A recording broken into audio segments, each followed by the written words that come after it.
Good evening and welcome to All for United, where I think it's fair to say it's a very united day, isn't it? Very frustrating. We need to get our teeth into it. We've had 2 games this week, and we've got a good panel that we are going to get our teeth into it, and we're going to see if we can cheer ourselves up. I think is what we need to do by the end of the show. We need to put a smile on our faces again. Can we do it? We've got some good guests, and John's just joined us, so we're going to put John in as well. Great timing there by John. Yes, how are you, John? We'll start with you first, mate. How are you? It's my grandma's 92nd birthday today, so that's the only positive. So I managed to speak to her this morning. So, but aside from that, not particularly great day. It's been a frustrating one, I think it's fair to say. Barry, usually the host is my right hand man today. How are you, Baz? All right, thank you very much. I've been in this position on the screen a ridiculous number of times, being the veteran that I am of All for United now. But it's a bit odd on the men's channel to be sat over here. It feels a little bit strange, but I'm looking forward to it. I can't wait to see how you get on today, see what you've got in store that's ever so slightly different from how I would do it. Hoping that we can try and get some positive vibes out there. That's the job today, I think. Put a smile on all our faces. Andrew Wall, how are we after today? It's like the phrase goes, it never rains, but it pours, and it just feels like, it's pouring in from everywhere at the moment. I don't know. So we're going to go through all the ins and outs of the game. So, could have been better, but I don't know. It's one of those days for United. Yeah, they don't give you a break today, United. But let's just get into it. I mean, I think that's all we can do, innit? We'll start with you, Baz. What did you think of the lineup? Was you expecting Ugarte to start? Did you think the front line would be what it was? What did you make of it? Honestly, I don't think I was too surprised overall in the end of it. I think whichever way you look at it, it was always going to be a little bit makeshift to a degree. We're losing players again, left, right, and centre. That seems to be the MO of Manchester United at the moment. Yep. It's like we're getting a spin-off like Holby City. It's just continual. We're a little part of Carrington that we can just call, like the Raggy Dolls, little rejects bin. I don't think I was too disappointed one way or the other. I think, listen, you look at that first half, I don't think you can sit there and complain too much about the team as a whole. So, no, I wasn't overly fussed about the team that he picked. I'm sure we'll get into it. But, for me, the bigger problems come after the team has been picked rather than that particular moment. But I think, it was a reasonable 11. I'm quite content with it. And, it was 11 that should have won this football match, to be fair. Yeah, I think I agree with you 100% there. What about you, John? How did you think we started the game? Was you happy with how we started? Similar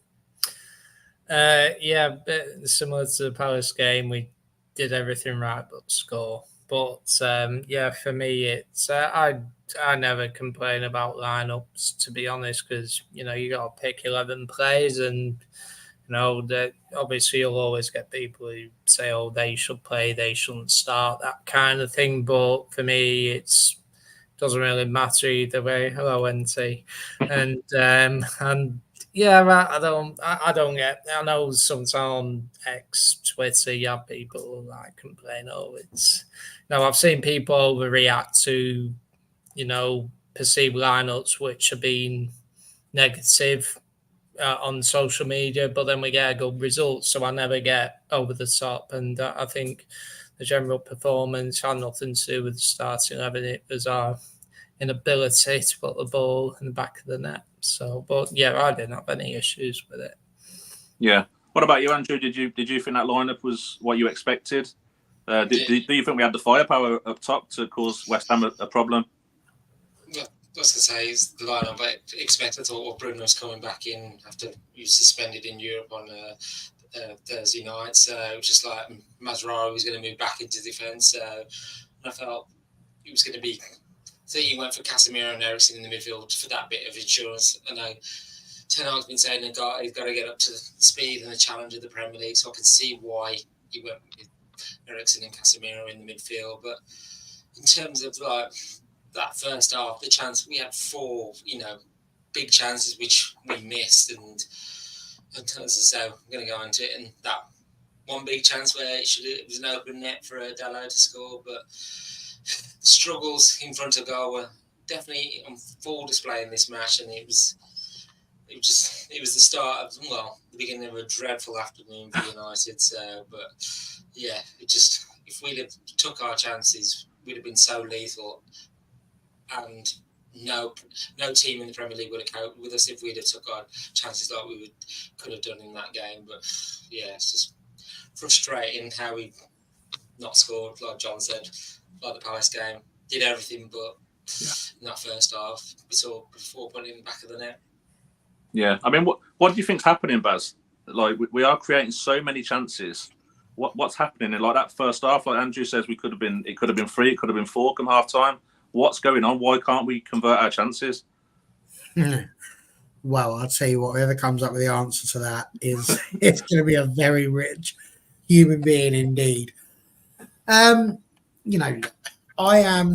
was talking to Connor actually on the way home, having a little chat with him, and I'm incredibly zen about where we are right now, which I know isn't necessarily where a lot of people are. That it's driving a lot of people off the edge at the moment in terms of what they would be their normal outlook on football. And I just think we knew last season that we did not have the players that were putting the ball in the back of the net. This isn't new. We were struggling to score last season. And we have to ask the question, did we add to that over the summer? And the answer to that is no, not really. We took Anthony Martial, who is a goal scorer, but was never available, and he's no longer there. We took and added Joshua Zirkzee, an unknown quantity. We all got very excited over the fact that this young man had arrived. But honestly, we have to ask ourselves, did we, when we signed Højlund, did we genuinely believe that Højlund was going to be the finished article? No, we didn't. And had anybody really genuinely properly heard of or scouted Zirkzee before he arrived at the club? No, we didn't. So they were both unknown quantities. But as ever, the United fans were joyful, were optimistic, were hopeful, were getting behind them. But the simple fact is they just don't seem able to finish the chances. This is why the whole Ten Hag in, Ten Hag out argument is moot for me. And it's why I'm so zen. Because that's why I said at the beginning, it doesn't really matter what side he picked. Because the simple fact of the matter is, it doesn't matter who he picks. He can't put the ball in the back of the net. Now, if we weren't making any chances and there wasn't the ability, wasn't making the chances for people to put away, I absolutely understand why people would be so depressed, because that's how I felt watching Mourinho. I didn't feel like we were making loads of chances. We were getting 3 or 4 in a game and maybe squeaking a 1-0 win because we were reasonably good defensively. Here, we've had the better chances. We've had more clear-cut chances. We've had more possession. We've passed the ball more. We've done everything you could use. To use Dan's phrases, we've beat them on every metric that's available to be beaten on, apart from the one that matters. And that comes down to the fact we didn't score. We've hit the bar twice. There's been some great saves. Casemiro's header, I mean, to be fair, that's a world-class save. There's not a lot you can do about that. But that first half was just a plethora of chances. I'd like to sit here and say it will come. The truth is, in some games it will. You play a team like Barnsley, you whack 7 in. Yeah. This isn't Barnsley. This is the Premier League. And so, for me, the fact we're making the chances is what matters. We knew that the front line needed more. Can we do that in January? I don't know. Can we do it again in the summer? We're going to have to. That's the next thing. We've done a bit of work on the defence. We've done a bit of work on the midfield. We just need to finish that job in terms of getting the players. We need a striker. We've got to get one. I said that in the summer. We need another one, and it needs to be a recognised striker. And I'm not talking about let's go get Harry Kane. Let's go. It's not necessarily that. But it needs to be somebody who we know can put the ball in the back of the net at this level. And at this point, I'd even be saying someone like Chris Wood at Nottingham Forest, because at least they know how to put the ball in the back of the net in this league. And who knows? We can do that. It'll be a positive thing. Yeah. Hence why I'm very, very zen. Yeah. I mean, interesting you say Chris Wood. I think Chris Wood scored 7 goals this season, I believe, and United have scored 8, which is crazy. I mean, over to you, John. Like Baz mentions Højlund, he mentions Xerxes. Is that on the manager, do you think, to mix it up a little bit? You've got Wheatley, you've got the young lad, Obi Martin, maybe probably a bit too young, but could he be bringing in the youngster? Because we're really struggling to score goals. And like today, so there's a lot of games that we're going to get punished for that. I think nothing will be resolved until you get an actual goal scorer. That's the issue, and this has been an issue which has dogged us for years, and particularly the last year or year and a quarter, going back to last season. We said the summer before last we need 2 strikers, a ready-made striker and a makeshift, or a player that was young who could develop to be a good striker. That's what we did with Højlund, but because we overspent on him, we couldn't get a player in. Harry Kane would have been ideal. He would have drastically improved our forward line, and we would have scored a lot more goals. And for me, we missed something there. I just think that the problem you have is you don't have players who are capable of getting 20 goals on a consistent basis, season after season after season. The other player who's done it is Rashford, but let's be frank, he's only done it 2 or 3 times, and he's only been here nearly a decade now. And, we don't have out-and-out goal scorers. You look at Højlund and you think maybe we have Van Nistelrooy on board, he'll learn things. You look at his goal at Brentford last week, and, that I look at that and think he's learning from Van Nistelrooy. Well, the issue is there are opportunities today where Garnacho transport across and Højlund's not there when he should be. And this is where you got to learn that this is something that you can eventually become. He could potentially become that, but it's not going to happen for a couple of years yet, if he does.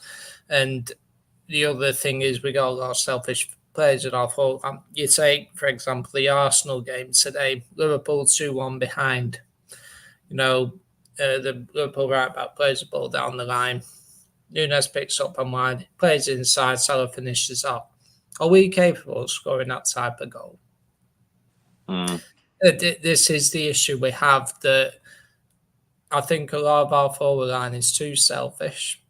They take on themselves too much rather than at times look for the opportunities. Sometimes and Garnacho, he might do it sometimes and Højlund's not there or so-and-so. There's not that cohesion between the forward line and the midfield. And, when we do create the chances, we're not putting it in the net because we're not calm, we're not composed. We can come up with multiple reasons how it gets better, but we can't, it's the reality. I think all of our players in the old days under Sir Alex, you could make do with 1 or 2 players were out of form. Other players will compensate for that. If, Cole York, Sheringham, Solskjaer, if Sheringham wasn't, Andy Cole wasn't scoring, Dwight York would. You could compensate for that. You'd have players who compensate for that. And the other issue is I find with, you look at players like Garnacho, another, how many chances has he missed consistently this season? And my issue is that he's not learning, in my opinion. But it reminds me of a young Ronaldo. But the issue is Ronaldo, when he was young, had players like Scholes and Keane and Giggs and players like that to tell him to improve, and that's why eventually led him to become the great player he was. The issue with Garnacho was he hasn't got those players to do it for him. It's the same way, but if Bruno, the captain, was to have a go, and Bruno's just as guilty for missing chances. This is the issue we have. I honestly don't know what the answer is, other than you got to try and put the ball in the back of the bloody net. You know, it's whether it's more training sessions and all that. I'm sure they are doing it in training, but there's no easy solution to this. It's confidence. I don't think any of our forwards confident until we start doing it. I don't know how it changes, and we can talk all we want about solution, but I honestly don't know what the answer is, other than stop putting the ball in the back of the net. Yeah, I think you're spot on. I mean, Andrew, do you think it's a service issue? Like John mentions, Garnacho maybe being a little bit too selfish at times. Should he be looking for that pass sometimes? Do you think there is a service issue, or is it a confidence issue that the players just are bang out of confidence and we're just not getting the rub of the green at the moment? What do you think? Definitely a struggle in front of goal, and it's just just continues on and on and on. And I'm just thinking, you look at that first half, Dalot's chance was the most glaringly obvious that, but there were several other players that should have opened the scoring for us. And, I think, was it the start where, went in the break with expected goals figure of 1.48 to West Ham 0.04. And we had 8 shots. And even before the game as well, they said we've had the biggest gap between our XG and goals scored in the Premier League. That difference is now only got bigger, and as I said earlier, we have 4 big chances, and I think we've missed like 22 this season, and that's no side in the Premier League's missed more than us. So it just, as Barry said earlier, I'll be a lot more concerned if we weren't creating any chances, because but we are. Is it a mental block? I mean, with the players, it's just like, you're laying these chances on, but why are you not putting the back of it? Like Garnacho, you had 2 very good chances within the first 10 minutes. You saw him hit the bar, and then for his second one, nice link-up play with Bruno. Neat interchanges, but Garnacho completely missed the target. So, and then even Højlund, he had his chance to convert from an opportunity, and then I think straight after that we got the ball back in the box, and Bruno put his header over the bar as well. So just maybe sometimes the players are trying to get that balance between, you got to be selfish and take it on yourself, and playing the ball. Like the other night against Fenerbahce, Dalot's was right to make a pass. You just passed it to the wrong player. You should have passed it to Højlund, but I just think it's just a struggle at the moment. I'm just thinking, like I said, when's it going to click? Because if it does, we'll be flying, but it just seems like mentally we're not there to score at the minute. And was it 8 goals after 9 games in the Premier League?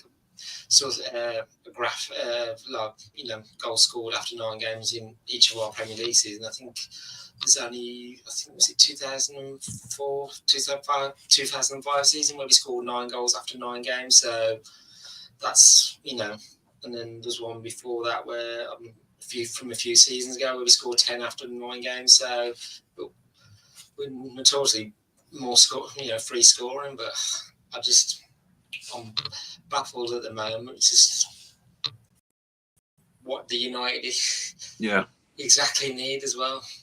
We could go out and get an experienced striker, but look at experienced strikers now.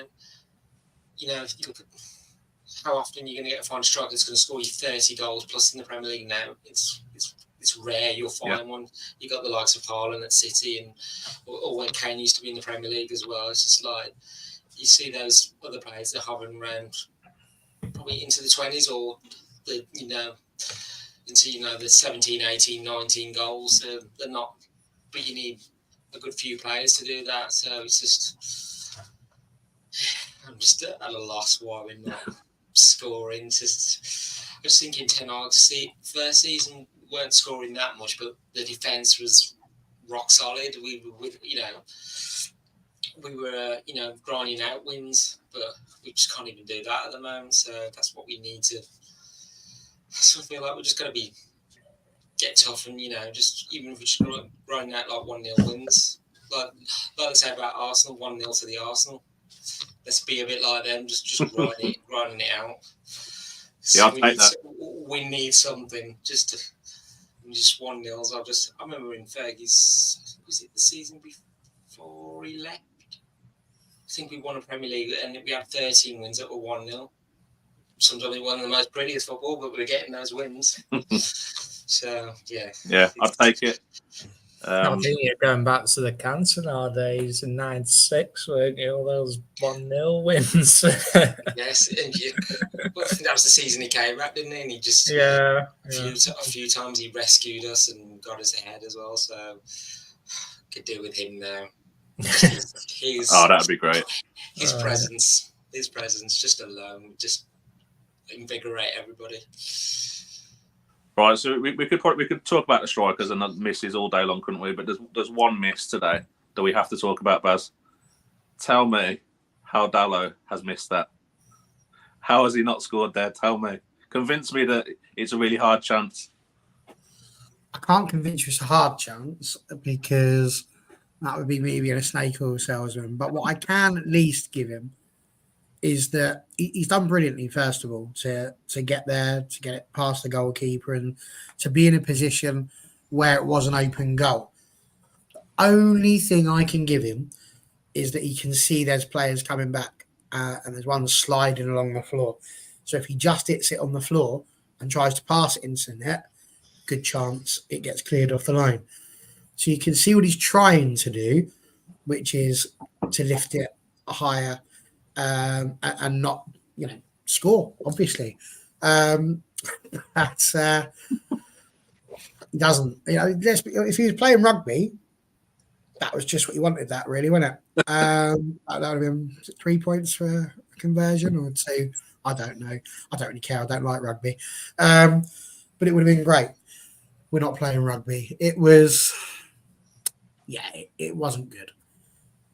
But that's what he's trying to do. So the technical answer that you're trying to get for is that he is trying to get underneath the ball a little bit so that it goes into the roof of the net, and it does go in. Sadly, it just, when I watched it, it reminded me of some great moments in Premier League history. Fernando Torres rounding David De Gea to stick it wide when it was harder to miss.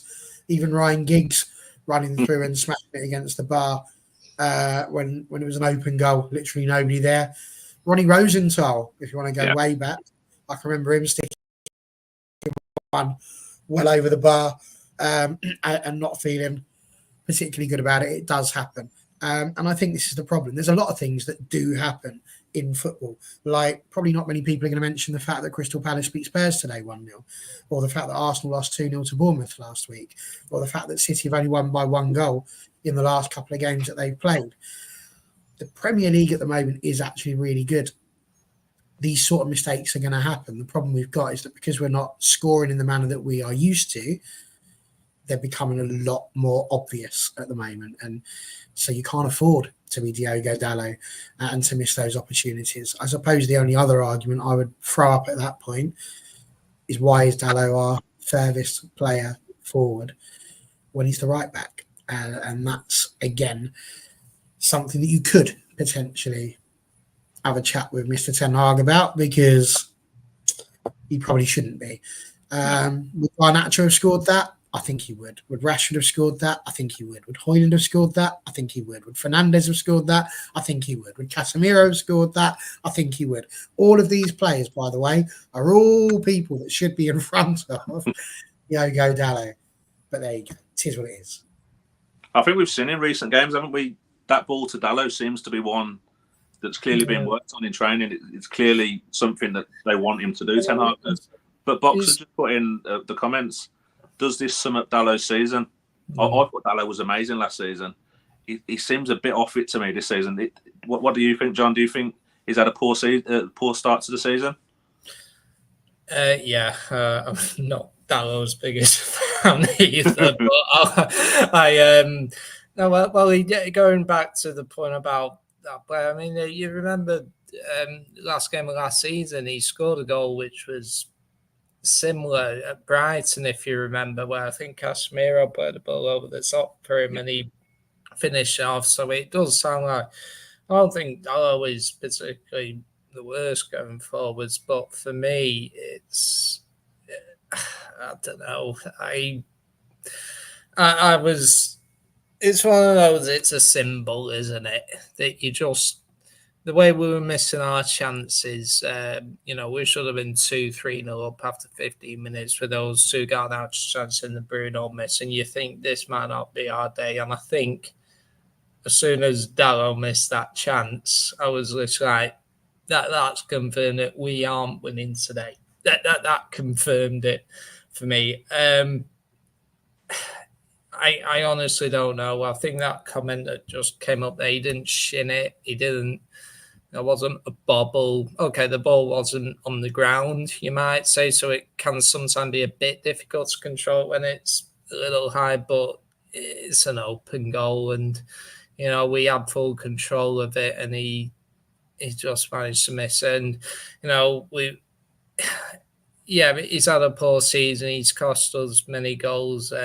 His marking for the first goal, he was a bit slow to react to that as well. I just think it's, I mean, what can you say about it? It's just a shocking miss. And it just sums it up, doesn't it? And I think, I'm sure we'll later on come on to talk about the manager and all that, but for me, it's just, it's indefensible. I don't know what to say about it. So yeah, we have all these missed chances. Dalot's. I don't know how he missed it. I'm never going to know how he missed it. But like John said, you get to that point in the game, don't you? It's not going to be our day. We're going to get punished here, and it happened in the second half. Andrew, talk us through the first West Ham goal. Was it a bit sloppy by United? Was Garnacho a little bit sloppy? Did they cut through our defence a bit quick? What do you think?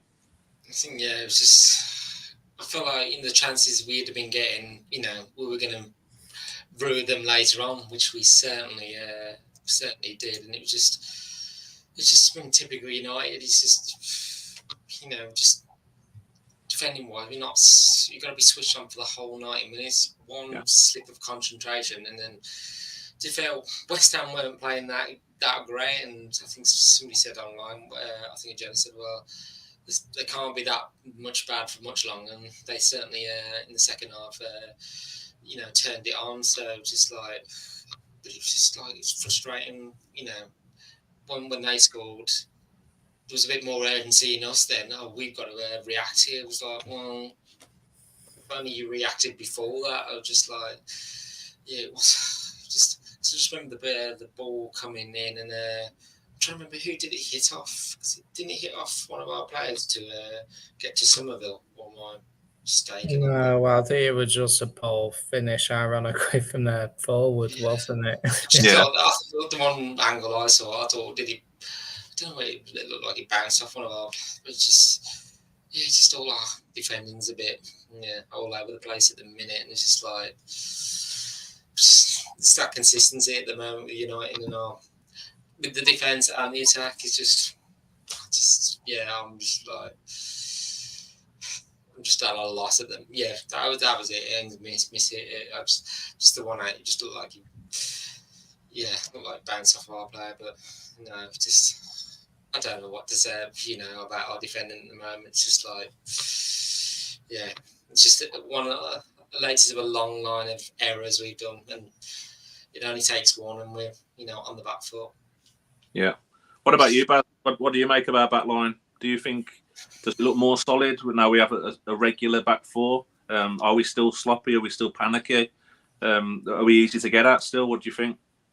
What did you think of the goal as well? What did you think of West Ham's first goal? I would say it's a good job we're not guarding Fort Knox. Would be the first thing, because they'd be sacked from that. No, look. Do you know the first thing you need to say is that the ball's given away in midfield. So that's the first thing. And actually, you've then got to give West Ham a lot of credit, because they pass the ball down through that right wing and get it forward really quickly. with some crisp, sharp passing, the sort of stuff that United used to do. And it was brilliant, to be fair. Even the pullback was excellent. You know, the cutback was something that we've learned to fear from last season. And just when you think it's going to happen again, Danny Ings mishits it. And for me, that's the problem. When you get to that point where Ings has mishit it again, I think it's Fernandes isn't really aware of what's going on behind him. And they score. And he looks at him as if to go, oh, where'd you come from? And this, to me, is the big problem. And, you know, I've had this problem defensively for about a decade now.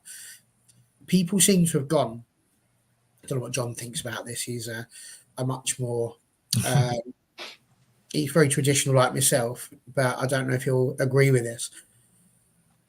Like, it just seems to me that man marking has gone out of the game. It's all phase. It's all areas. You're going to mark this little area here, and you're going to mark, and it doesn't work. It's just apps. I've got to try not to swear, even though I'm not hosting. It's balderdash. It's pathetic. Like, I don't know why people do, because you don't mark space. Like, space never. When was the last time you saw a goal scored by space? It isn't. And this is the thing. But you do see it by players. And this is where the management style used to be. You used to go, do you know what? We're going to go and stick Gary Pallister on this person because they're tall. So we want you because you're good in the air. We're going to put you in there because actually, you know, you've got a little bit of muscle on you, so you're not going to allow yourself to be shoved off the ball too much. We don't seem to have that. Like, that's Dalot's area. Where is he? Yeah. Where is he? If you're going to mark space, then you've at least got to be in your spot. Well, that's your spot, surely. Where is he? Yeah.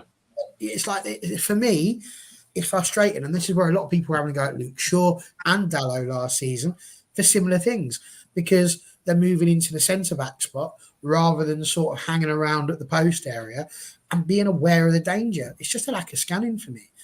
It was a very quick break. So in that respect, I can perhaps understand that you might lose your marker, you know, it was a case of all hands to the pump. But it's not a goal we should be conceding. The minute Danny Ings mishits that, let's be clear, if it gets to Ings and he smashes that top corner, that's a great goal. And you blame the midfield because they shouldn't have lost it. Equally, that's just no good. It's just no good. And until we start getting to a point where you are empowering your team to be aware of where the players are and who it is that you're supposed to be marking, that's the only excuse for Diogo Dalot to not be at that post. Because that's his area. If you're telling me it's a spatial thing, zonal, that's the word I've been after. You're telling me it's zonal, what bloody zone is the right back supposed to be in? If not, the back of the post. So, no, not good enough. You want to go on from that, John? Do you agree with what Barry's saying? Is it a Ten Hag issue, that tactics issue? I do agree with Barry in regards to zonal man marking. For me, it's just quite simple. Dalot, Garnacho, whether it's his or Bruno's fault for losing the ball initially playing into the dangerous area, for me, it goes back. Ings shouldn't be marked in space, and then Dalot just doesn't see the danger. And how many times do we have to say that? You can forgive the crime of missing an open goal, but for me, we're not talking about his marking at the back post again enough, and it's just a shocking defensive setup. But this is the problem you have when you don't take your chances. We should have been 3-4-0 up, and you can excuse the odd goal for poor defending if you're a few goals up, and you always run the risk if you don't score when you're on top. When the other team eventually gets to spell when they're on top, there's every chance you'll pay the price for it. And it's shocking defending again. But it's you leave yourselves open if you don't take your chances. And for me, it's just poor defending yet again. And you know what can you say? You know, if you're saying how you're pulling your hair out, if you have any, you know. Yeah. No, I agree. Just to add to that, so I've had a go at Bruno Fernandes, and it's not him; it was Dalot, but he just doesn't know where his runner is, and so it wasn't Fernandes. I need to take that back. So I had a go at Bruno. It wasn't Bruno; it was Dalot. So yeah, we don't talk about Bruno, Baz. Remember that? No. We don't talk about Bruno. Forgot my Mamana. Sorry. So yeah, we went 1-0 down, and as Andrew said earlier, it kind of kicked us on a little bit, and we actually took one of our chances. We actually found the back of the net. There is a guard. What did you make of the equaliser, Andrew? What did you think of it? It was like typical United. It's like, oh, you have to go a goal down. It's just, you know, finally kick into another gear. And I'm just like, it was a brilliant move. And say Ahmad, you know, floated the ball into the box. Dalot got it across, then Xerxes, and then he headed it to, well, say towards goal. And then, you know, Casemiro just like got in front of it. You know, he's clearly in space and headed it in. So it was a well-worked goal. Just like, why couldn't we have been that more clinical in the first half with the chances we got? It's just, but I just thought, oh yeah, we got to go back now. Let's go and get the winner now. And I'm just like, but then there was the late drama was not going to be in our favour. But I just thought, you know, it's almost like you know, the game against Brentford. You know, when they scored, we used that as fuel and anger just to go out and, you know, in that second half to, you know, come back. But it just wasn't to be when we got the equaliser. I just thought, yeah, it's just good goal we scored, but it was a bit all in vain in the end. Yeah, I think you're spot on. Just to touch on the Xerxes point, I mean, it was clearly a header at goal, wasn't it? It was going miles wide. What do you make of Xerxes, Baz? I think it's been, 12, 13 games we've had this season now. What do you take from his game? Do you think he's a striker that's going to get us 10, 15 goals? Do you see that in him? I'm taking that as a no. Well, if I was to sit here and listen, I'm a positive guy, but I'm also not an idiot. I mean, I'm not going to sit here and just go yes just because I've got my rose-tinted specs on. Like, you'd be a fool to sit there at this point and say, yeah, he's going to score 15 goals this season for definite. And even Højlund at the beginning of last season didn't necessarily look like he was going to go and score a hatful of goals consistently. So at the moment, I have to say no, because the only goal that we've seen him score was the one against Fulham. And that came from sliding and anticipating. You know, you just mentioned that the header was going wide. I mean, it might have been going towards the far post. It would have been irrelevant. There were so many West Ham players on the line that, with our luck, you know, it would have bounced off of their shoulder or something, hit the bar and the post, and then be cleared by one of their pinky toes or something like that. But listen, he's clearly got something about him. You know, these football managers and scouts and all of that would not have allowed us to purchase him if he was not good enough to play for Manchester United. I think the issue that we've got, and this is probably my biggest question over Erik ten Hag at all, is, are we using him properly? Is he playing in the position he's supposed to play in? Are they trying to mould him into a particular type of player?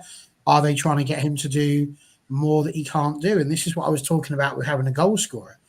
You know, if you could get in someone, you know, Chris Wood, you know, that sort of ilk, someone who we know can put the ball in the back of the net, you've got that pressure taken off of you.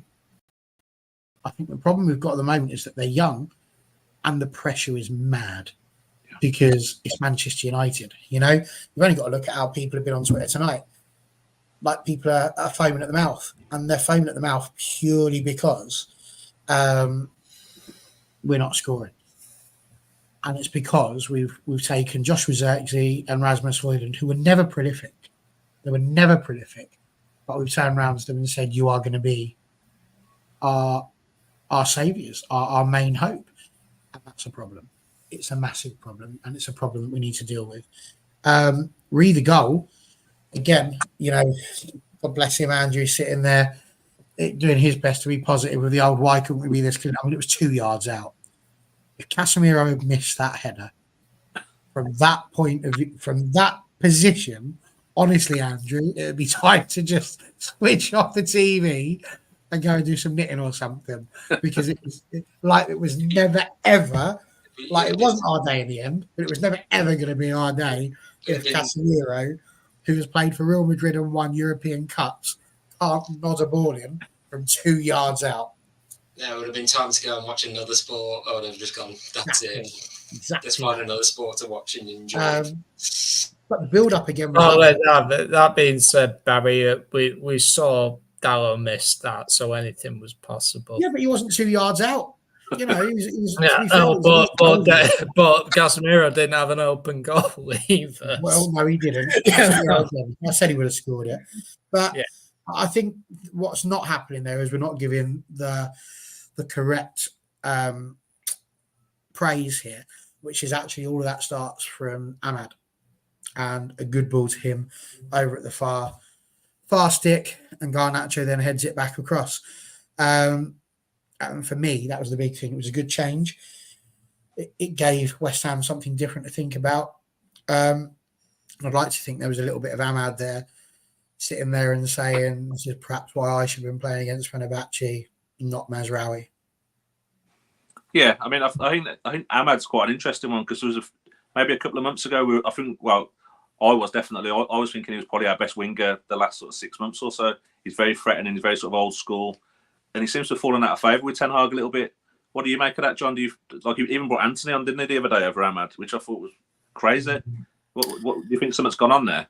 I just don't think he rates him. When we were in the same discussion about Palestri last year, weren't we? I don't know what the reason is. For me, he should start. I think the problem is he reckons that his best front line, his best chance of scoring is to play Garnacho and Rashford. And that's part of the problem, that he is continually trying to play them. Now, for me, I would start Ahmad on the right. I think he's our best player on the right, but he's not going to get you a bag of goals all of a sudden. I think his play is much more intricate. He's more about getting players into play and all that. That's why I think he will suit our style better. But I think the problem is he's trying to force Rashford and Garnacho into the team. And for me, I will play Ahmad, and I'll probably put Rashford on the left. I don't think Garnacho's. I think he's been quite wasteful. I know he's scored 5 goals this season, but he's been very wasteful. And I think he possibly needs a spell where he comes off the bench for a couple of games. But for me, the issue, obviously, is a good header.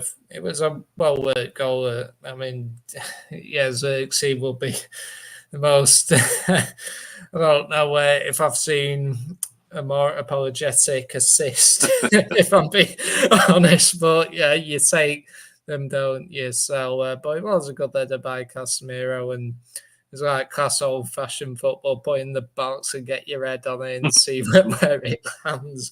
So it's not the most authentic goal you'll ever see, but yeah, it was a well-taken goal. And for me, Ahmad does improve us, not necessarily big. I don't see him as the solution per se. I don't think you can expect him to be, but I don't know why he doesn't start him. I think it's simply because he's trying to get Rashford and Garnacho in the team, which I don't think is helping us. But hey, that's decisions he's making, and if things continue to happen, it might end up costing his job potentially. Yeah, I think I probably agree with you. But yeah, back to the game. I mean, we're 1-1 now, and I probably thought United were going to go on and nick it. To be honest, I thought we might have sort of kicked on a little bit. Back in the game, we might have nicked it, but no. A corner comes in, Dalot and I think it was Danny Ings, was it? You can't even say they clashed here. I mean, it was like a rub of knees. I mean, Andrew, tell me, what did you make of that penalty decision? That was a shocker, wasn't it? It's the worst decision. well, of the season so far, or maybe of the whole season, unless there's something more controversial that goes on during the season. But I think they put the decision out there of what it was and said it was not because of the coming together. I think because he put his foot down on his, so it was just like it made no sense why the referees. Why Michael Oliver said you've got to go over there. It was just a coming together. And I'm just like, Yeah. So I was listening onto the radio. And I was thinking, we've given another way a penalty. But as the commentary was going on and on about it, I was just like, this doesn't sound right. This is what the Premier League Match Centre said. The referee did not award a penalty West Ham for a challenge by Dalot on Ings. The VAR deemed there was sufficient contact on Ings' lower leg and recommended an on-field review. The referee then overturned it. I was like, well, it doesn't make no sense. And you could argue it was just coming together and you could say, well, Ings put his hand on the ball as well. So it's just, if you're giving that for a penalty, it's just like, it's a joke. Yeah. And I think that's what Darren Fletcher was reported to have said as well. 1 week is a high threshold of VAR decisions, and the next week it's not. It's a joke, and every pundit and the media coming out and saying it's not.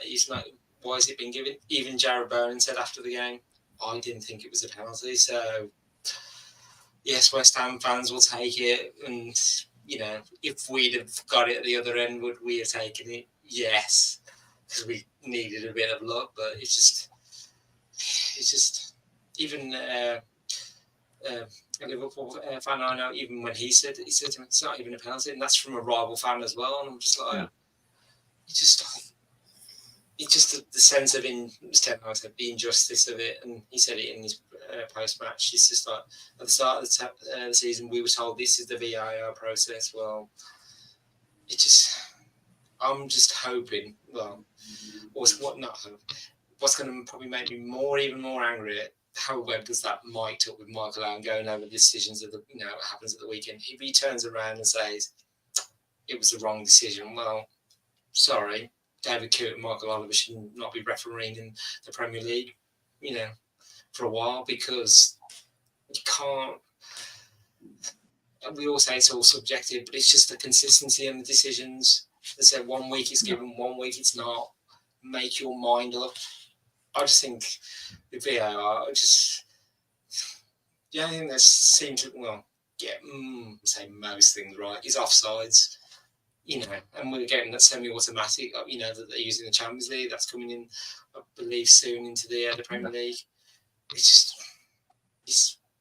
say all subjective. One person thinks it is, and one person thinks it's not. I'm just like, but then again, if we didn't have VAR, we would still be having these discussions anyway. So, just the sense of injustice, and it's just like it's been another cruel blow on our season at the moment. It's just like, as I said at the start, it never rains, but it pours, and it feels like everything's going against us at the moment, and we just need that one bit of luck and it'll turn it around. But at the moment, I just don't see where it's coming from. No, I agree with you. Ten Hag in his post-match press conference, he said, didn't he, that it should only really be a clear error to turn over a decision, and then you kind of arc back to the Bruno sending off. You're saying you just you're taking away the power from the referees as well. It's like someone's like, is there any point having a referee on the pitch? You might as well just have referees sitting behind a screen and going, well, these are the decisions I'm going to make. So yeah. Well, they're re-reffing the match, aren't they? They're just re-reffing on still frames. And what did you make of it, Baz? Many things. Listen, I think the first point that I want to throw out there is that this was a difference between 1 point and no points. I think if we were 1-0 up and this happens, I'd be a lot angrier. At this point in our season, we're not winning the league. At this point, we're going to be lucky if we get to fourth.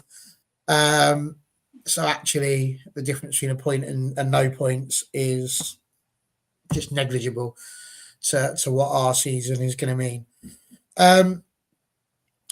it's interesting hearing what everybody said. I've watched this back now probably about 40 times. And every time I watch it, I come up with a different answer. You try and look at it through your United specs, and you try and look at it through your neutral specs, and ultimately all you end up with is a big mishmash. And listen, if that was up the other end, would I be calling for it? Yeah, of course I would. But again, the more you look at it, the less of a penalty it is. It's foot's just dangling. Neither of them win the ball.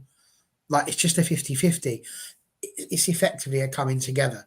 Now, I think what gets me about this, we talk about re-reffing it and saying that the power's been taken from the ref. I mean, I disagree. The ref looked at it.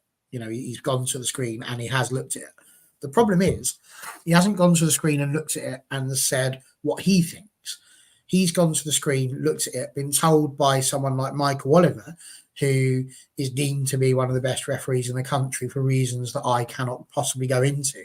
And his seniority, I think, has come into play here. And the reason why I say that is because he's been there for, 3 or 4 minutes it took them to make that decision. Yeah. Now, I can't remember the last time I had a clear and obvious mistake that I made that made me spend a long time sitting there thinking about it. So let me give you an example. You're walking through your living room, and as you're walking through, you stub your toe on the coffee table. And after a few expletives, you have a little look and you realise that there's not enough room between your coffee table and your sofa. So you move the coffee table or the sofa, and you're aware that you've made a clear or obvious error. If you're stood there looking at your coffee table and your sofa and you're going, is there enough room there? Maybe I could move it a little bit. You know, is it the feng shui?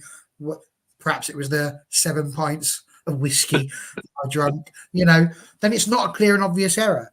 And that's the drama. This was not a clear and obvious error. The referee has looked at it, said that is not a penalty. The minute it should have moved the coffee table, exactly. Should have moved the coffee table. Dalot, he does catch him. But if you keep slowing it down, you're always going to get what you're looking for. That is what's happened with Michael Oliver. Michael Oliver has sat there and he's gone, he does touch him. Like, his foot is dangling when it catches him. It's just pathetic. He goes down, like somebody's put it down, he goes down like he's being shot. Like, honestly, even Donald Trump stood up longer than that. Do you know what I mean?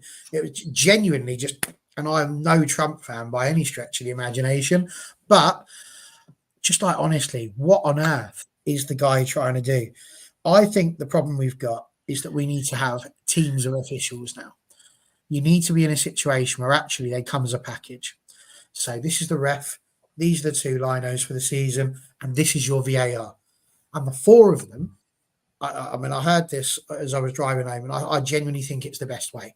Because if you've got that, number one, they're going to get used to each other and know how it is that they make the decisions and what they're thinking. If they make a mistake like this, it's on them to fix it again. And actually, you just need to have, I would put Joe Public, like you, me, somebody else, in charge of VAR. Because it's not for the person on VAR to make that decision. What I find mental is that the referee in this situation could not turn around to VAR and say, can we look at that again? Let me know what you've just seen, because, I mean, it could be, but I'm not sure. It's the 92nd minute. It's, you know, for West Ham, just as important that they get the result as well. But if he's gone to it, he doesn't need to watch it for 3 or 4 minutes. If you are watching it for 3 or 4 minutes, then you're re-reffing the game. Genuinely. Yeah. Because now it becomes, and I don't know, I'm not a conspiracy theorist, but you do wonder if that would have been given at the other end had it been us. And that's not to say it's anti-United, but we're away from home. I'm not convinced that there'd have been quite so big an uproar. So for me, that's what I would do. I would get a VAR team in with the officials, make it a proper thing, and just have people to be in charge of the technology. Can you show me that again? Yes, I can. The VAR has got so much potential. This is where it just gets ruined. By the letter of the law, is it a foul? Probably. He does catch him. So can we argue? Probably not.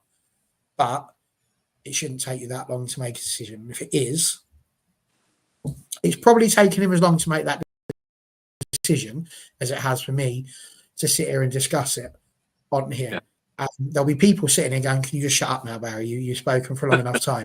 So if they're thinking that about me, they'll probably be saying the same about the ref. What do you think, John?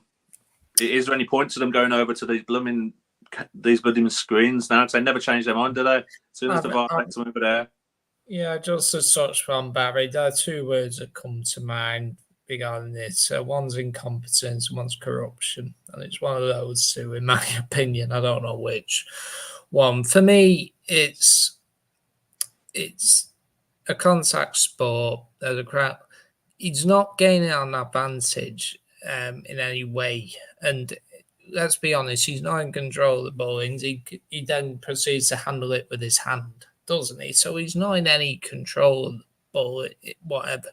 Well, that's not to say it's not a foul, but for me, it's a coming together that, you can't do anything about. As for Michael Oliver, I mean, if he's England's best referee, we're in trouble. Honestly, he's not to be pedantic, but this is a guy who makes error after error after error, and he's made so many very questionable decisions against us. Today's one of them. The penalty in the derby last season for that Rodri. Dalot's 2 yellows consecutively at Anfield last year. And that's not to ignore the games he hasn't been involved. We haven't been involved in, we didn't give a penalty for Liverpool when Doku put his foot in, I can't remember, McAllister's chest, was it, last season? United have to start doing something to raise awareness and just think, if you continuously going to have one referee that makes continually bad decisions against you, you got to go to the FALPL and say, we're not comfortable with this guy refereeing us. Because for me, the thing with VAR and Mike Oliver in particular is it's not there for clear and obvious error. Let's just remove that. It's not there for clear and obvious error. It's there to create drama. That's ultimately what it's there for. And if you got a close game, particularly if it involves one of the big teams, it's there, in my opinion, with some of the officials who, if it's a close game, let's make a decision where people will pay attention. So I honestly think that it wouldn't surprise me if that's what the decision is based on, to create drama. Who knows whether it should be a foul or not? It might be the right decision. I don't know, but it's certainly questionable, and it's certainly not clear and obvious error. And they just make it up as they go along. And for me, if I was United, I'd start making a list of some of the decisions Mark Oliver has influence in games against us, and just, maybe now's not the time, but if you have another one involving him, then you might want to go to the FAMPL saying, we're not comfortable with this guy refereeing our games. It probably won't result in anything, but I just think I just don't have any faith in football anymore. I think a lot of decisions are based on the situation of the game, and they literally, some of them just want to make a name for themselves, and that's ultimately why I think about it today. It's interesting you say that, though, John, because actually, just in football in general, when you look at the officials, there is no recourse. No, there is none. Even at the lower levels, you're expected to rate a referee out of 100, basically, based on what they have done in the game, decisions they've made. And there's many different marking criteria that you would look at. And if you go for 60 or below, you've got to write a report to explain what it was that was so poor about that ref. But the thing is that even if you do write one of those, it doesn't necessarily mean anything. It's just data that's collected. And it's the same thing up here. You know, Andrew's already mentioned it. Howard Webb might well come out on Monday and go, well, yes, I'm a bit disappointed that he's given that. I can see why he's done it. And yeah, on this occasion, VAR probably wasn't used in the way that we've intended it to be used. But that doesn't give us our point back. No. That No, doesn't I don't think that this is, and and this is the issue that I have, that with, it's not just general use of VAR, it's the actual officials, and this is what I mean, that you need experts in the VAR room. You can't, just because you might be a good referee doesn't mean say you understand technology. And this is it's not even that. It's what happens if they have done it wrong. Like you say, if they've not been good enough, what's that like? If you're not a good player for Man United and something goes wrong, you get dropped, or if you get sent off, you get suspended. But what's theirs? Like, the worst that's going to happen is, well, you won't. Perhaps you'll be refereeing in the Championship this week, and it's like, where's the recourse? Like, what's actually happening? If you do something wrong in your job, you get a disciplinary. And there's the other issue is that, let's say you've seen managers get fined and even suspended for daring to say, you know, like, I question this referee and his professionalism, not him as a person, him, and he's made continuous errors, or from our perspective, against us. And this is where I personally think, as a Premier League, where there's power, they can silence voices, in my opinion. This is why if Ten Hag starts saying this ref has made so many errors against us, and he will get a touchline ban. He would, and this is where I think the Premier League, and particularly the officials, you got to allow people to question in order to improve yourselves. If you don't have managers or clubs saying this referee has made several errors against us, you won't learn as an organisation yourself, you know. And this is where, you know, if Michael Hove is one of our best referees, someone needs to pull him aside and explain, like, why do you keep making these errors, which are very dubious, you might say, you know. And it's not done to shame them. It's done to try and say, how do you explain this? And okay, as a referee, you got to be accountable for your own decisions, which is fair enough. But ultimately, if you keep voices quiet, you'll never learn as an organisation. We've had VAR for 5 years now in the Premier League. Is it any better? No. You've got to be able to allow people to speak out and say, this isn't working. Until that happens, it won't work, you know. To be fair, I don't think you need to have the managers coming out on an interview and saying that was absolutely atrocious. But there does need to be that behind closed doors almost of just open dialogue. You know, Ten Hag, and I'd love to have been a fly on the wall if he could have done it. You know, you should be able to go in and make a phone call, say something that's not good enough. Yeah. You know, he said, he explained it to me. But just it's all very well and good explaining it. How do you explain standing in front of a screen for 3 minutes? That man, that referee today, had his mind changed, manipulated. And I'm not saying that because I'm salty about losing, because I said it at the beginning. The difference between a point and none is just naff all to us, really.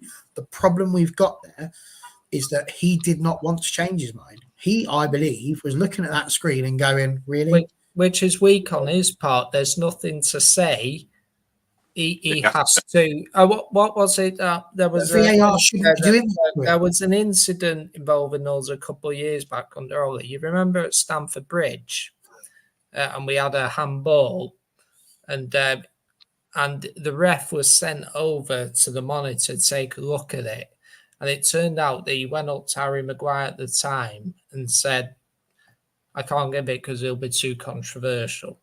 You know, this is where referees, if you go to the board, you don't have to give that decision having looked at it. If you can't give a decision within 20 seconds, the decision stands. For me, it's not even just that.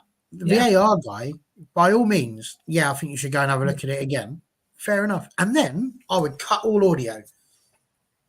Let him make his mind. Or I've looked at it again. I still think it's not a penalty. Next. But to 3 minutes to be stood there watching again, slowed down, different angles. See it from 2 or 3 different angles. Not a penalty. Off we go. Fine with that. Because then he can come out and go, look, other people might have given it. For me, that's not a penalty. Yeah. But this is the problem. Why are we still in a situation with football where you can sit there and say, it's so subjective? It's ridiculous. Yeah. I was going to say, just to add on that, with Wolves manager Gary O'Neill, he said some referees unconscious bias, and he said, look, for Wolves, they said decisions that have gone up, we've probably lost, I think they said backstairs at 20 points. They've lost through VAR decisions. And they said the second team that was West Ham with 6 points. I thought, well, they certainly got their rewards out of VAR today. So it's just, I don't know whether some referees do have that. The referees, so to say, they're all going to come out and say, well, no referee has, any bias towards any teams, but it just feels like this is Gary. Is it a bit unconscious and just not knowing they're actually doing it, and it's just it lets from one thing to another with referees. Like it's not one thing one week, it's another, and just like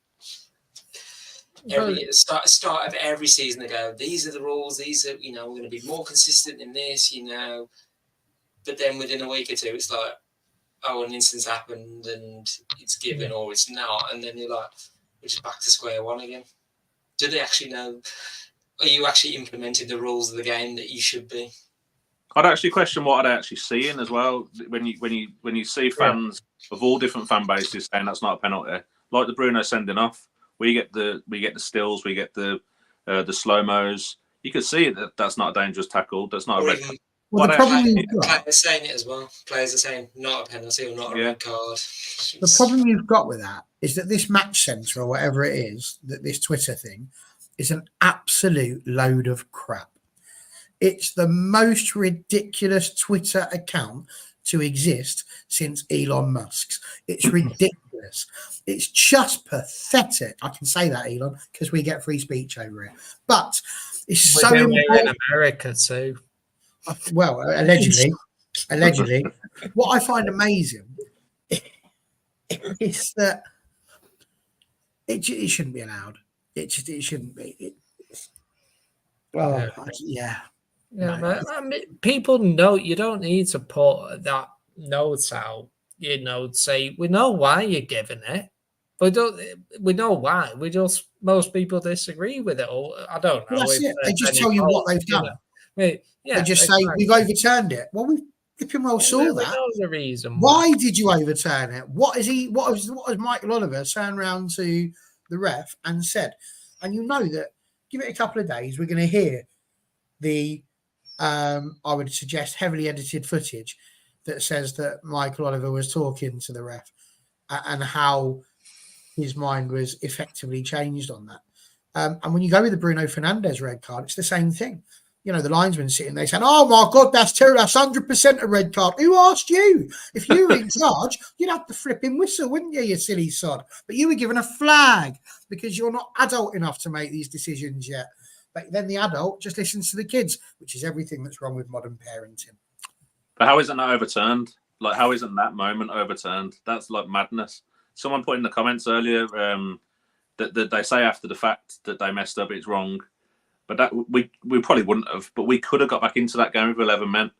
Like today, if that penalty is not given, that point could make a difference at the end of the season. Do you know what I mean? Why is the game being re-refereed? Like, what are they seeing? Because I'm sure the game went on maybe 3 or 4 minutes after that incident. Because we went up the other end and Xerxes got fouled, and then it stopped. So the referee was confident enough in his decision. So what are they telling him to convince him that it's a penalty? It makes no sense to me at all. The ref can pause the game. He can say if as someone has the ball in space on the halfway line, let's say, and if the ref can say, at what point did they tell him you might want to look at that? Was it as soon as the whistle blew, or was it 30 seconds after. But, you know, at what point, that's what we also need to know. If the game goes on for 3 minutes, was he told to look at it after a minute? Or was it literally when Xerxes was fouled or whatever? Because that makes a difference as well. Yeah. You know. Yeah, I mean, we could talk about it all day, couldn't we, referees, till we blew in the face. And well, I think that comments as well, it's spot on. If we buried our chances in the first half, yeah, there's no climax to finish the game, and you leave yourselves vulnerable to that kind of thing. So we've only got ourselves to blame. We can blame VAR in the decision all we want, but ultimately it's our own fault we didn't win today. So where does that leave Ten Hag, do we think? We'll go to you, Andrew. 4 losses in 9 games in the league, 1 win in 8 in all competitions. Now, I'm by no means saying Ten Hag out here, but it will gather pace, won't it? If we're not doing certain things, there's only one person that's falling on. Where do you stand on that? Is it a question now? It's not if, but when for Ten Hag. But just, you know, we were definitely the much better side than West Ham, but obviously the result just, you know, the pressure's going to mount even more. And obviously today was, you know, comes with somebody put it, you know, a huge degree of misfortune, you know. And yes, Ten Hag will justifiably, and you know, about decisions of, you know, the penalty, but it was the team, you know, and the players that didn't take the several chances they did to win the game as well. So it's just like we shouldn't have let it get to that position where it's being controlled by VAR. So, but it just, I mean, say the rumours were in the international break he was going to go, but like I say, you know, it just held firm, say business as usual. But now, you know, 1-1 draw into Fenerbahce, you know, the loss to West Ham, you know, it's piled it on again. So I don't know whether Ten Hag's, you know, reports in the media he's not feeling any pressure, but just, you know, we sit in 14th now, you know, in the league, and you know, only scored 8 goals in 9 games, so which is clearly not good enough. And you know, and you just think,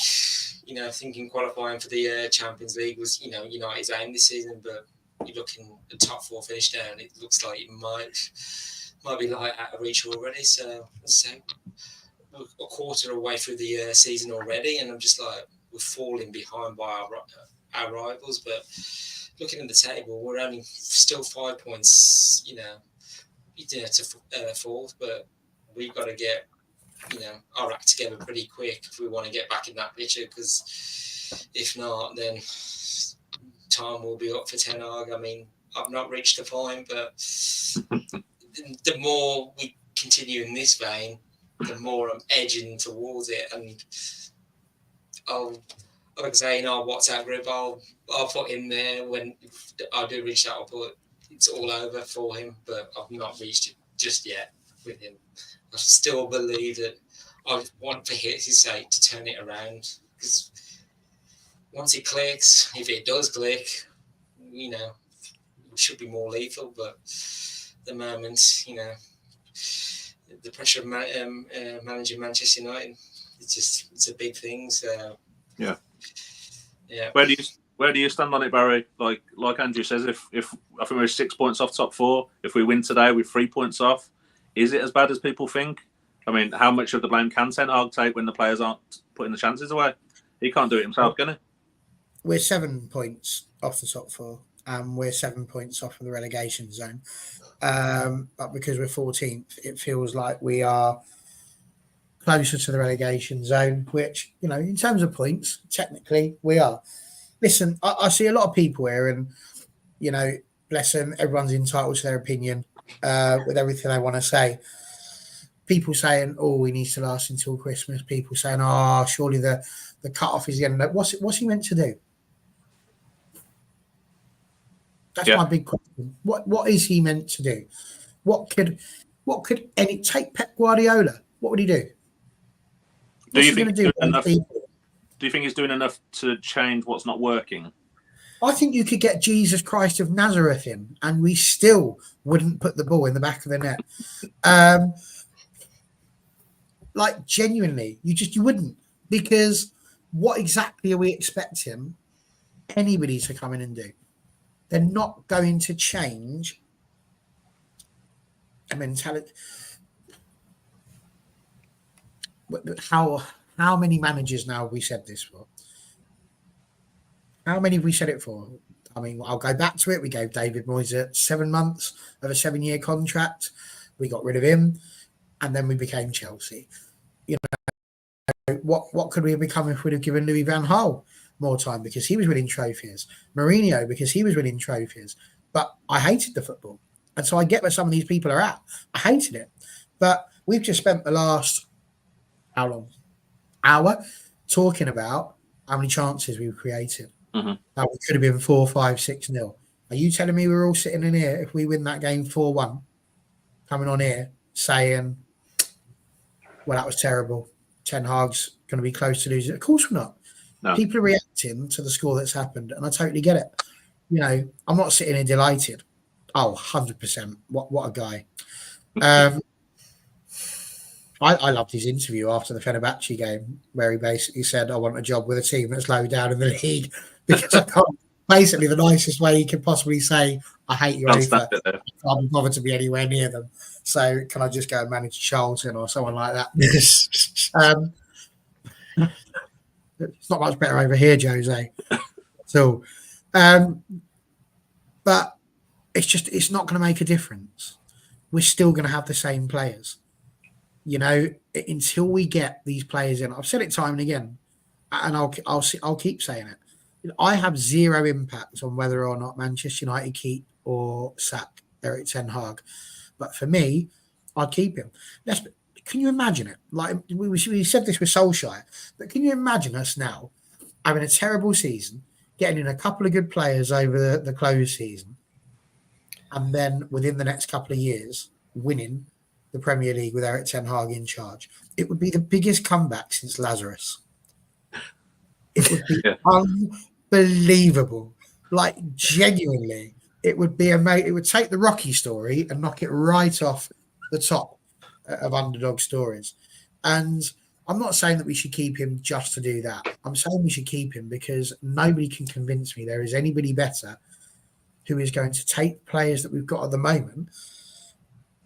And I suppose my secondary argument to that would be, if let's say we did change a manager and all of a sudden these people start scoring, why? Yeah. Why are they suddenly taking their chances for one guy that they weren't taking their chances for another? It's got nothing to do with ability in that case. So it's got to be something else. But no, there is no part of me that thinks we should get rid of Erik Ten Hag. As I said, I'm very zen. Do you know what? If we finish 14th this season, we finish 14th. I'm not going to, because we're at that point now.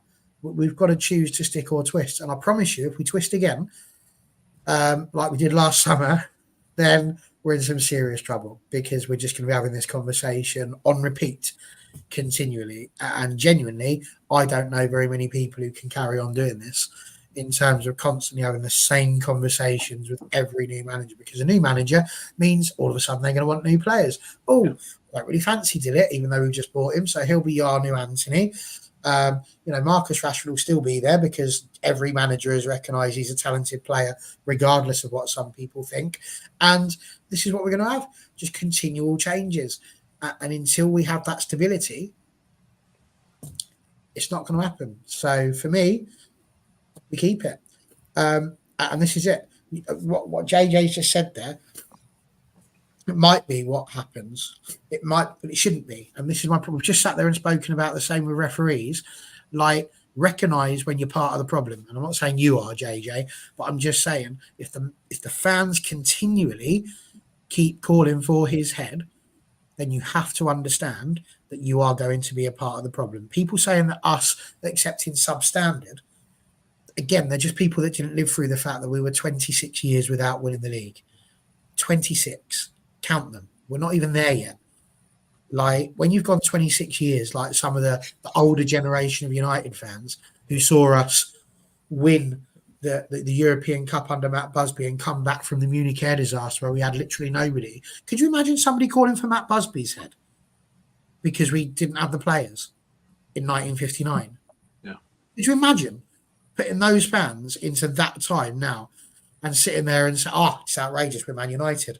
Oh, Well, it's interesting you say that, Barry, because in sometimes somebody was on Twitter in 59 going, "I'm not having that." 62-63 season, we're very close to being relegated. In the It's the 1962-63 season, we were very close to getting relegated. But that no one was going for, and we won the FA Cup.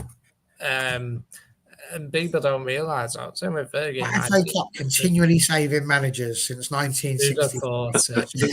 No, I don't think Samat was going to be sacked that year, but you know there was no one who said Samat should be sacked. You know, we actually finished second the season after Munich. You know, for me, there are defeats and are symbolic defeats, my opinion. I remember it after with Ollie, it was that Liverpool home match. And for me, that was the day where it was like, I think he's done. You know, not because I want him to be done. I just think it's to the point now where it's like, you can't really see it being reversed. And I do agree with a lot of what Barry says, ironically. Yes. But I don't think changing the manager will change a lot. And I don't think we'll start putting the ball in the back of the net.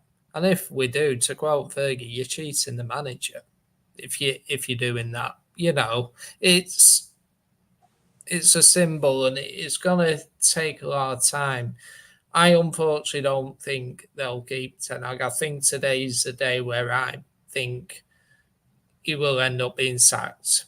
Not necessarily this week. We might have to wait for a couple of weeks. I think it might be in the international break, potentially, or certainly by Christmas. But for me, it's now at the point, if you're going to do it, you might as well do it. You know, because, and I don't think, I know some people love the romantic side of Van Nistelrooy coming in because obviously we lived the Ollie years and all that. But for me, that's not the solution either. But we know they're going to go with Van Nistelrooy. And for me, no lot will change, in my opinion. Yeah, we might win a couple of games. We might have a good couple of months, maybe. But then the problems will revert. These players are not, unfortunately, not capable of putting the ball in the back of the net on a consistent basis. I don't think there's actually a lot wrong with the performances, ironically. It's just that we're not putting it back in there. And yes, I do question some of Ten Hag's decision. I don't think he knows his best 11. I think he's trying to put square pegs in round holes sometimes, you know, and I think the constant changes aren't necessarily helping. Obviously, we've had injuries, which, you know, you have to bring changes if that happens. But for me, he's not picking the best 11. And I think ultimately a lot of the players, going back to previous managers, are letting him down. And for me, if you are going to sack him, if you're going to do it, like I say, you got to do it now. But Ineos have to be clear. It's on you, the players, as well. And if you don't start performing, you don't start putting the ball in the back of the net, your head will be on the chopping block as well. And for years, the Glazers haven't been doing this, you know. But if they're serious, they got to make a bold decision and start being serious. And like some of you, not all of you, because there has been squad changeover. Some players have come in, some players are left, but you still gain the same inconsistency. There are some players who have been there for multiple managers.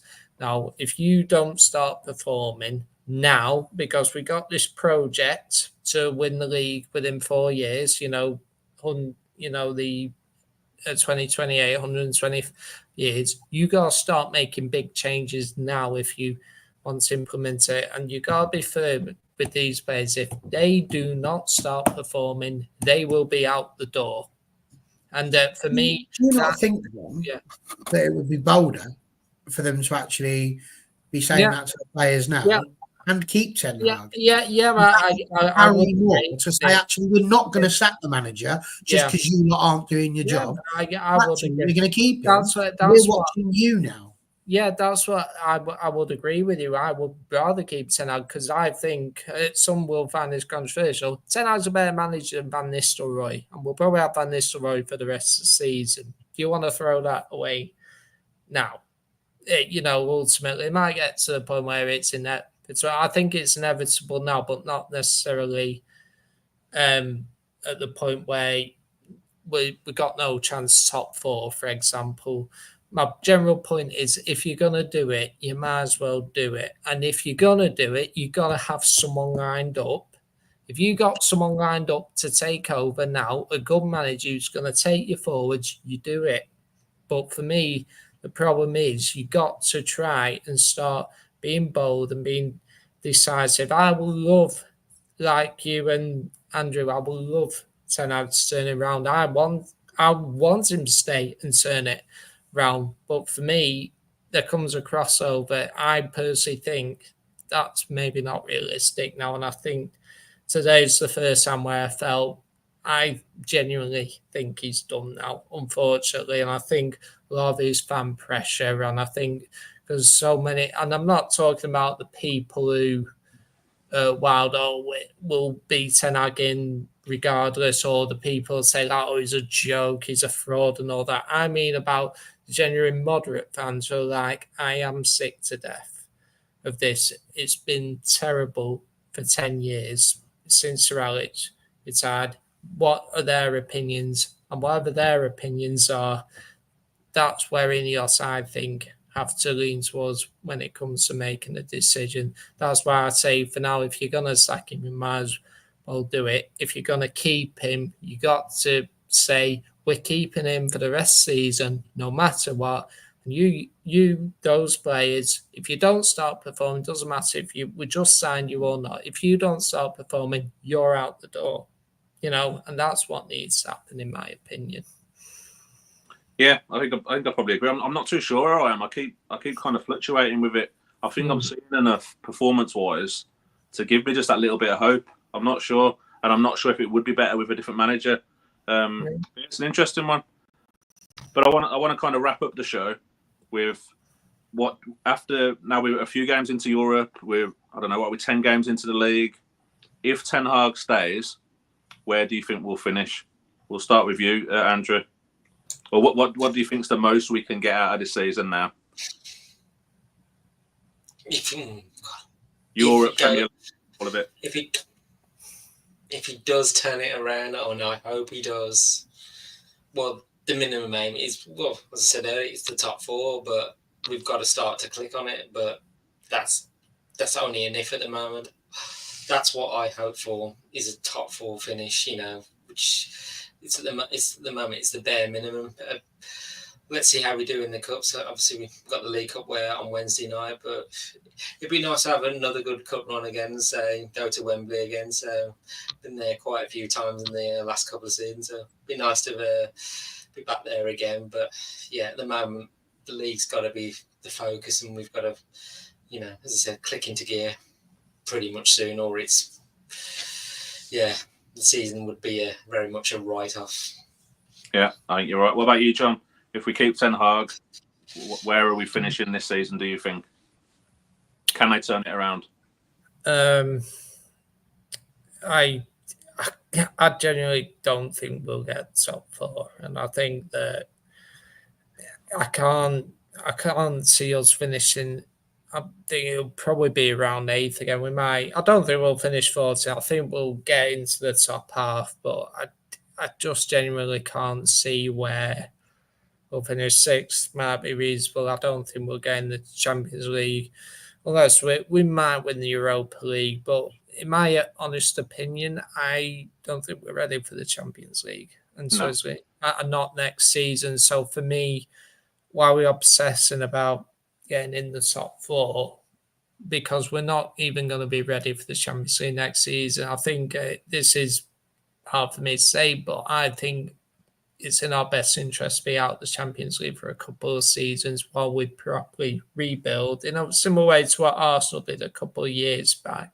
I know there's financial incentives for being in the Champions League, but from a footballing point of view, we may be better off being out of the Champions League for a couple of years, build up, and then hopefully within 2 to 3 years, we'll then be able to compete for the league and compete for the Champions League. I think we'll probably go deep in the Europa League. I think once you get 1 or 2 wins, I know we're not won a game in the year, but I think we'll eventually qualify for the knockouts. I think we'll probably go deep in that competition.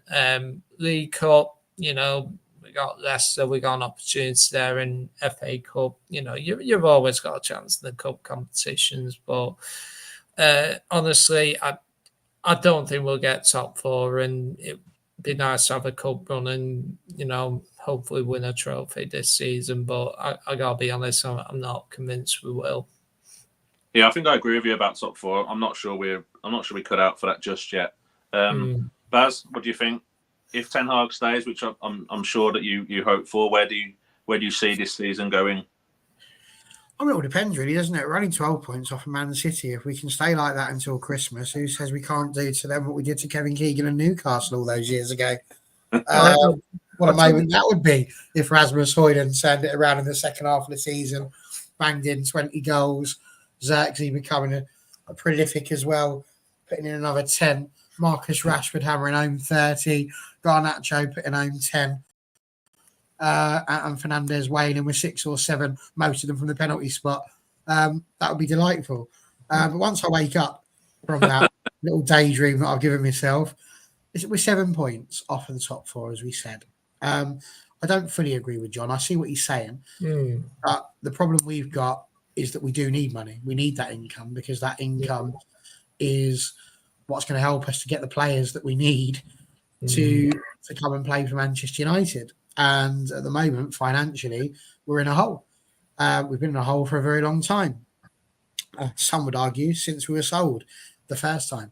So I think we should be aiming to try and get there, not because we want to be like Arsenal in the 2000s, but because, it's more money and we need that money coming in.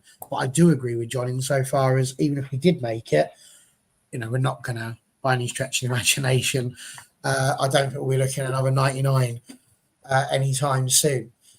But we know that Ten Hag is a better cup manager than a league manager at the moment. We're seeing lots of positives within the cups.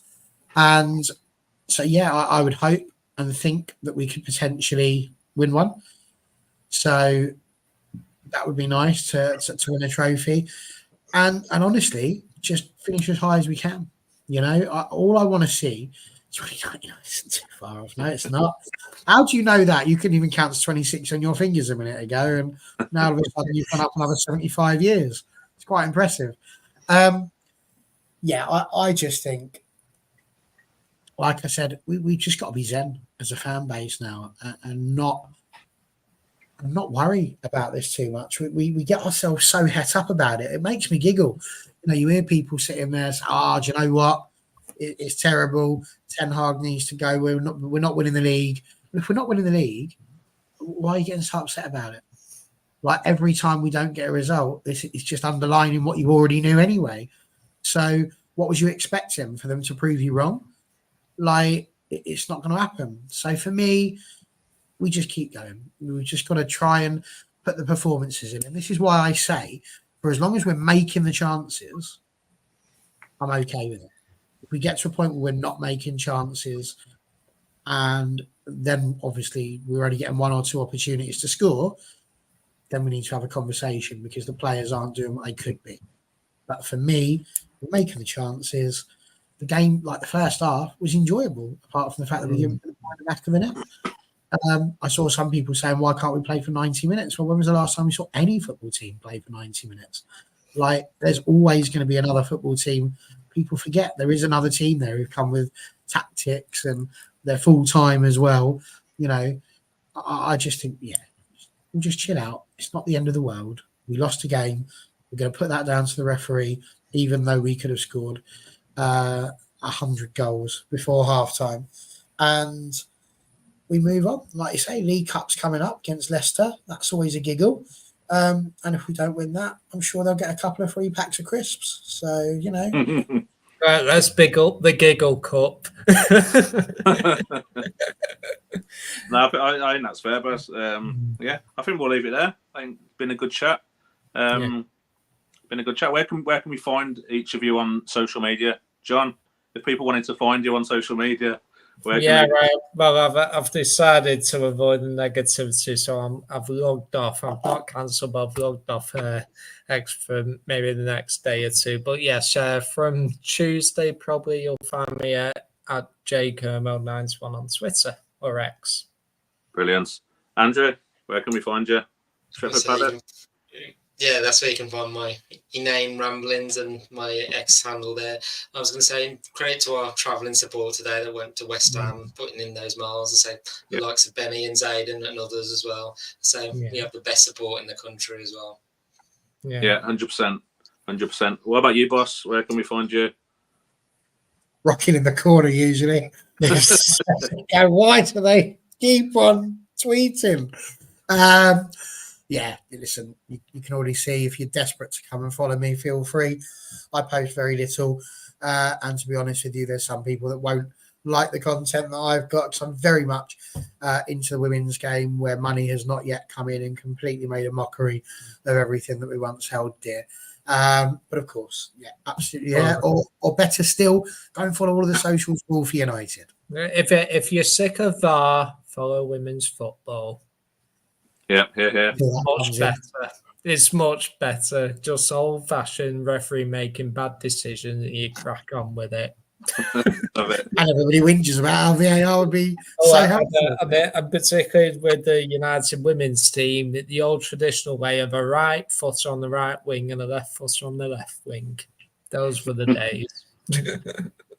Brilliant. As you say, we got Leicester in the week, have we? Is there a show in the week, Baz? Hopefully, we'll see. Keep an eye on our socials. We'll soon let you know.